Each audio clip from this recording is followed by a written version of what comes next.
Now that's what fly fishing is all about. Hello, I'm John Massey, and today we're going to introduce you to the wonderful world of fly tying. To enable you to tie properly and to catch some fish, it is essential that you learn a few basic techniques. The techniques which we will show you today are selecting tools, basic materials, attaching and using thread, dressing tail and body, winding hackle, and finishing the fly. Let's look at the basic tools first. They're not expensive and will easily repay their costs many times over. The first tool you will need is a good vise. You will spend many enjoyable hours with this instrument, so be sure to purchase a precision one, and it will last you a lifetime. You'll need a bobbin to hold your thread. The bobbin makes it easy to wind the thread and allows the thread to hang neatly without unraveling. You will need a pair of hackle pliers. These will enable you to grasp materials which are often too fine for you to hold in your fingers. Naturally, you will need a pair of scissors. Only those of good quality, which will carry extremely fine points, are of any use to the fly dresser. Be sure that they never leave your fly tying bench, that they do not get into your wife's work basket, and are reserved only for the purpose for which they were intended.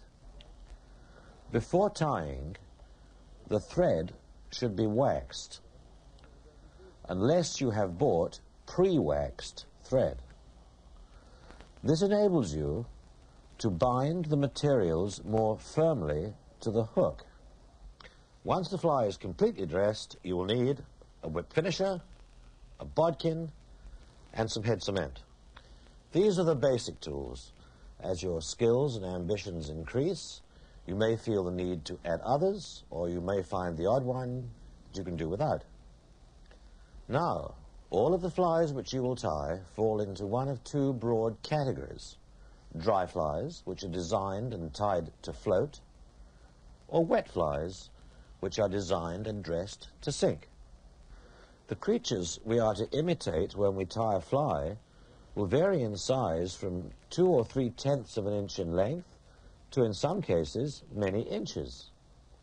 For this reason, the hooks on which these imitations are dressed will vary greatly in size, weight, and design.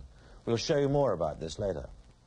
The various materials used by the fly dresser are far too numerous to list in their entirety, but the most commonly used would include a variety of feathers, silk threads, animal fur and hair, assorted colored woolen yarns, fine metallic tinsels, mylar, and chenille.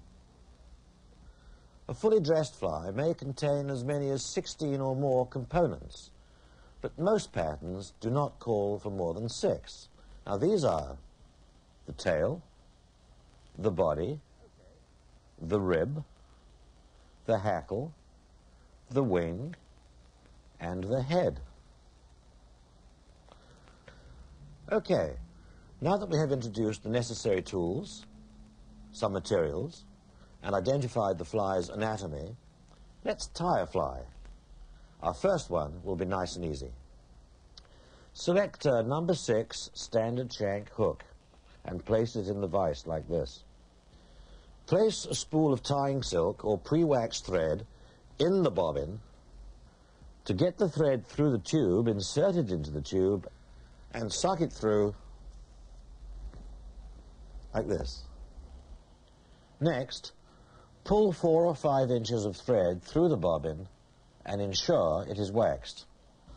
Attach the thread just behind the eye of the hook by holding the thread behind the shank with your left hand. Make several clockwise turns with your right hand, winding the thread upon itself. At this point, to prevent the possibility of the thread loosening while the body materials are being tied in, it's a good idea to secure it with a half hitch.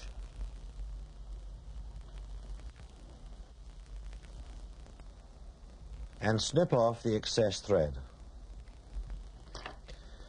Please note, at this point, before the body materials are tied in, it is absolutely essential that enough room be left between the tying thread and the eye of the hook. This space allows for the addition of the hackle and for finishing the fly. From this male peacock feather, take off 4 or 5 fronds.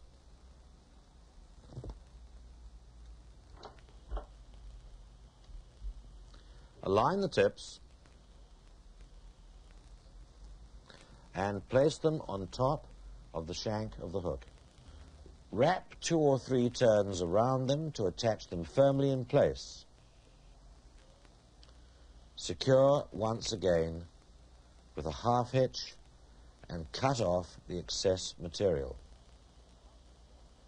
We are now going to wind on the body of the fly, and it is important to remember that the turns are always made away from you or clockwise when viewed from the eye of the hook, unless, of course, you happen to be left-handed, in which case everything is going to be the other way around. Holding the peacock hurls firmly together, wind them tightly towards the bend of the hook, and then back over themselves to the tying thread, thus creating a full and well-shaped body.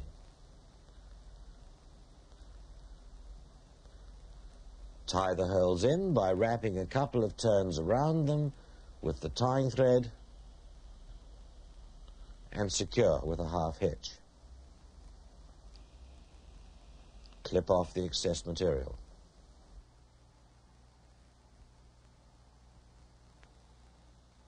After you've gone to all this trouble, you don't want the first trout that takes it to tear it to pieces, so it's a good idea to take the tying thread to the bend of the hook and back again to reinforce the strength of the body. Select a large brown hen hackle and, holding it by the tip, spread the hackles towards the butt so that you can determine their length. Notice that all hackles have a shiny side and a dull side. The shiny side, which is known as the face, is on the convex surface of the hackle, and the dull side is on the concave. When attaching the hackle to the head of the fly, it is important the face, or shiny side, be towards you. The hackle is secured by taking several turns of the thread towards the eye of the hook, where it is again secured with a half hitch. Again, clip off excess.